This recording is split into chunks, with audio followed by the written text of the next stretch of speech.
महात्मा बुद्ध कहते हैं, एक दीपक से हजारों दीपक जलाए जा सकते हैं और फिर भी उस दीपक की रोशनी कम नहीं होती। पेरेंटिंग भी वही दीपक है। बस 2 दिन पहले मेरी लाइफ में एक अजीब सा एक्सपीरियंस हुआ। मेरा बेटा आयुष गेम खेलते खेलते गलती से मेरे अकाउंट से 10,000 रुपये उस गेम में स्पेंड कर देता है। आप सोच रहे होंगे अब तो पिटाई हुई होगी। मैंने आप सबके साथ शेयर भी किया था वो वाकया। मेरे पास बहुत सारे कमेंट भी थे कि आप तो बहुत आराम से बता रही हैं और आपके पास तो पैसा ज़्यादा होगा, हमारा बच्चा होता तो हम पिटाई कर देते, आपका बच्चा भी नॉर्मल लग रहा है। तो देखो, पिटाई मैंने नहीं की, पनिश भी मैंने उसको नहीं किया, क्योंकि मुझे लगा असली गलती उसकी नहीं बल्कि मेरी है। हमने जब उसको पासवर्ड बताए तो हमें साथ में उसको ये भी अच्छे से समझाना चाहिए था कि आप ऐसे पासवर्ड को ऐसी जगहों पे यूज़ ना करें। तो इसलिए उस वक्त मैं घर के काम में बिज़ी भी थी, जिस वजह से मुझे उसको फ़ोन देना पड़ा ताकि वो बोर ना हो, क्योंकि मेरे को लगभग 1.5 घंटा हो गया था अपना घर सजाने में, संवारने में, किचन ठीक करने में, और वो बच्चा खेल रहा था। लास्ट में बोर होके उसने पूछा, मम्मा मैं आपका फ़ोन यूज़ कर सकता हूँ? मैंने हाँ कर दिया। गलती उसकी यहाँ पे नहीं थी। आपके साथ ऐसा होता तो आप क्या करते? आपका बच्चा गेम में 10,000 रुपये स्पेंड कर देता, उससे ज़्यादा या उससे कम भी हो सकते हैं, तो आप क्या करते? उसकी पिटाई करते, गुस्सा करते? वो आपकी पेरेंटिंग है। हर किसी की पेरेंटिंग अलग होती है। इनफैक्ट एक घर में रहने वाले हस्बैंड वाइफ एक बच्चे को संभाल रहे हैं, उनकी पेरेंटिंग भी अलग है। लेकिन मैंने उसको नहीं मारा। हाँ, गुस्सा आया था, डांटा भी था और फिर प्यार से समझाया भी था। बुरा लगता है, ये बात नहीं है कि पैसे ज़्यादा हैं आपके पास इसलिए आपने नॉर्मल बता दिया उन बातों को। पैसे आपके पास कितने भी हों, जब इस तरीके से पैसा जाता है तो बुरा लगता है। मेरा बेटा 7 साल का हो चुका है, तो क्या मैंने आज तक उस पर एक बार भी हाथ नहीं उठाया? उठाया था, गाल पे, और गाल पे वो लाल निशान भी था। रात भर सोई नहीं थी मैं। मुझे लग रहा था ये निशान गाल वाला तो मिट जाएगा, बट जो उसके दिल पे निशान है वो कैसे मिटेगा। उस दिन मैंने सोचा कि मैं खुद तो गलतियां करती हूँ, लेकिन मैं बच्चे से कैसे एक्सपेक्ट कर सकती हूँ कि वो कभी गलती करे ही ना। ये कैसी पेरेंटिंग है? क्या मैंने कभी गलती नहीं की? एक बार अपनी आंखें बंद करिए और 1 मिनट के लिए सोचिए आपके बचपन का एक मोमेंट आपके पेरेंट्स के साथ में। सबसे पहले आपके दिमाग में क्या आया? या तो वो मोमेंट जिसमें आपके पेरेंट्स ने आपको भरपूर प्यार दिया होगा, या फिर एक ऐसा मोमेंट जिसमें आपकी पिटाई हुई होगी या आपको बहुत बुरी तरह डांटा गया होगा। देखा, बड़े होके जो मोमेंट्स होते हैं ना बचपन के, वो हमारी आंखों के सामने से घूम जाते हैं। मैं नहीं चाहती मेरा बेटा जब बड़ा हो उसकी आंखों के सामने से ऐसा कोई मोमेंट गुजरे जिससे वो वापस बड़ा होके भी निराश हो जाए उस मोमेंट को याद करके। बल्कि उसकी नज़रों के सामने से ऐसे मोमेंट गुजरे जब वो खुद पेरेंटिंग कर रहा हो कि हाँ, गलतियाँ इंसान से ही होती हैं।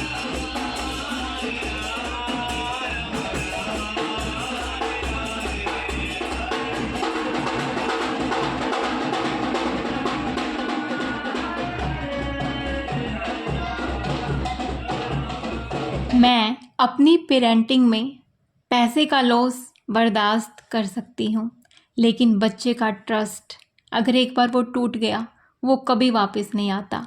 ए child is not a vase to be filled but a lamp to be lit. परवरिश का मतलब सिर्फ एक बच्चा बड़ा करना नहीं है, बल्कि एक अच्छा इंसान बनाना है। गौतम बुद्ध कहते हैं, जैसा आप सोचोगे आपका बच्चा वैसा ही बन जाएगा। अगर हम अपने बच्चे के लिए प्यार, दया, पेशेंस ये सब सोचेंगे तो वो सब चीज़ें उसकी पर्सनैलिटी में भी दिखाई देंगी। गौतम बुद्ध के प्रिंसिपल को मैंने किस तरीके से अपनी पेरेंटिंग में अपनाया है वो मैं आपके साथ शेयर करना चाहती हूँ। सबसे पहले उन्होंने बोला था मध्यम मार्ग को अपनाना चाहिए जीवन में। मध्यम मार्ग यानी कि बैलेंस। बुद्ध ने कहा था कि एक्सट्रीम्स से बचो, पेरेंटिंग में भी ना ओवर स्ट्रिक्ट ना ओवर पैम्परिंग। जैसे कि अगर बच्चा कम मार्क्स लेके आए तो उसको पनिश नहीं करना है, बल्कि समझाना है कि उसने कितना मेहनत की है, वो थोड़ा और मेहनत कर सकता है। सेकंड, गौतम बुद्ध ने कहा था करुणा और दया यानी कि कंपैशन। पेरेंटिंग का मतलब है बच्चे को अपनी गलतियों के साथ ग्रो करने का स्पेस देना।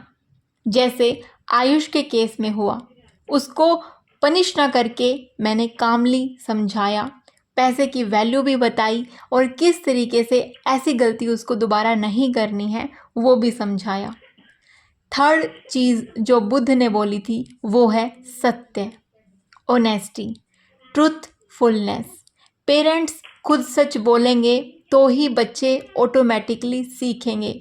याद रखिए, बच्चा आपके कहने से नहीं सीखता, आपको देख के ज़्यादा सीखता है।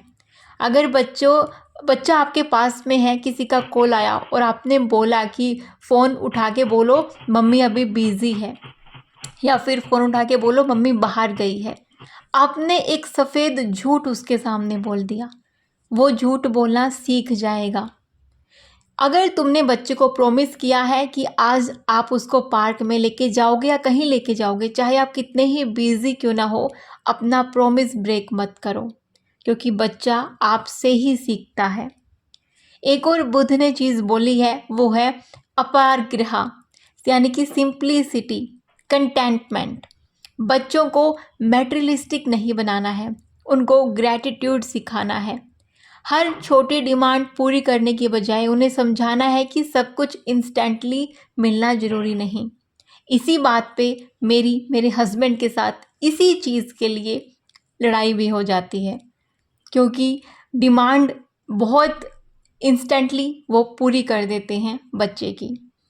माइंडफुलनेस, एक और टीचिंग बुद्ध की हमारे जीवन के लिए, जो हम अपनी पेरेंटिंग में भी यूज़ कर सकते हैं। माइंडफुलनेस मतलब कि अवेयरनेस। बुद्ध ने कहा था बी प्रेजेंट, यानी कि पेरेंटिंग में इसका मतलब है बच्चों को क्वालिटी टाइम देना।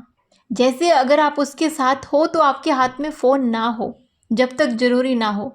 जो टाइम आप उसके साथ स्पेंड कर रहे हो वो क्वालिटी टाइम हो। मेरे पास मदर्स के कमेंट आते हैं बच्चे के साथ कितने घंटे स्पेंड करने चाहिए। चाहे आप उसके साथ 15 मिनट स्पेंड करो, आपके पास कम है, बट वो क्वालिटी वाले हो। ऐसा नहीं कि बस बच्चा आपके पास में बैठा है और आप फ़ोन में लगे हो। चाहे आप उसके पास बैठे हो, उसके पास होके भी आप वहाँ पे प्रेजेंट नहीं हो, तो ऐसे टाइम का कोई फ़ायदा नहीं। छोटे बच्चे बहुत कोमल होते हैं, उनका हृदय बहुत कोमल होता है। अगर हम उन्हें प्यार से समझाएंगे तो वो फूल बन जाएंगे।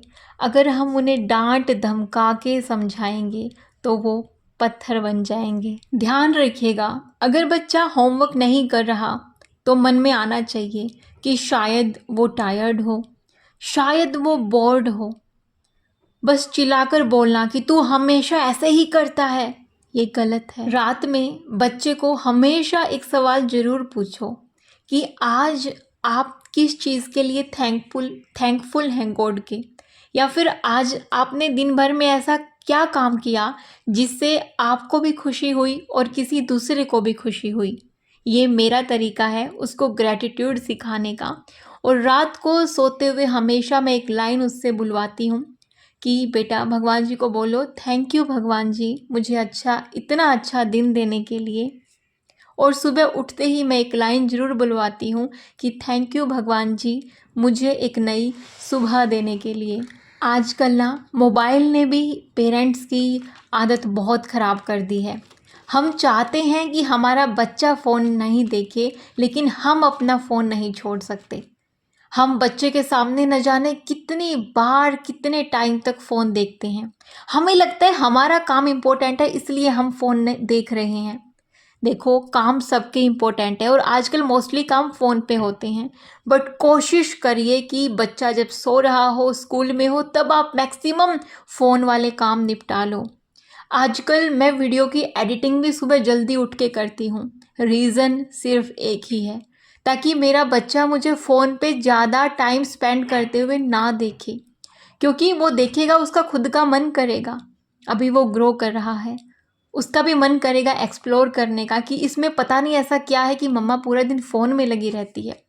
इसलिए सुबह चाहे मुझे 4 बजे उठना पड़े, 3:30 मैं अपनी एडिटिंग मोस्टली सुबह करती हूँ, और जो बच जाता है वो उसके स्कूल के जाने के बाद करती हूँ। जब वो मेरे आसपास होता है तब मैं ट्राई करती हूँ 99.99% कि मैं फ़ोन का यूज़ ना करूँ जब तक बिल्कुल ज़रूरी ना हो। बहुत बार तो जो पढ़ते हुए मेरी आदत थी ना फ़ोन को एयरप्लेन मोड पे रखने की, मैं आजकल मेरी पढ़ाई हो नहीं रही लेकिन फिर भी मैं फ़ोन मोस्टली एयरप्लेन मोड पे रख देती हूँ, ताकि मेरा ध्यान फ़ोन पे जाए ही ना। आजकल के पेरेंट्स के पास जितनी ज़्यादा फैसिलिटीज़ हैं ना उतने ही चैलेंजेस भी हैं। मोबाइल, सोशल मीडिया, कंपैरिजन दूसरे बच्चों से, स्टडी का लोड। आज के बच्चों को डांटने की ज़रूरत नहीं है, बल्कि प्यार से समझाने की ज़रूरत ज़्यादा है। आपके बच्चे ने लास्ट बार आपको कब हग किया था, कब आपके गले मिला था ज़ोर से? याद है आपको? आपने अपने बच्चे को कब आपने कब अपने बच्चे के सामने अपनी गलती मानी थी, अपनी गलतियां एक्सेप्ट करी थी अपने बच्चे के सामने? सिर्फ उससे गलतियां मनवाना सही नहीं। आपने दिन भर में जो भी गलतियां करी वो उसके सामने आप खुद मानिए कि बच्चे आज मम्मा से ये गलती हो गई, मम्मा आगे से ये गलती नहीं दोहराएगी। मैं दुआ करती हूँ कि हम सब अपने बच्चों को सिर्फ सक्सेसफुल नहीं बल्कि पीसफुल, ऑनेस्ट और कंपेशनेट इंसान बना सकें। Miss Catty, how are you? I'm fine, but you catch me, yeah. You are right. Do not worry. I eat you.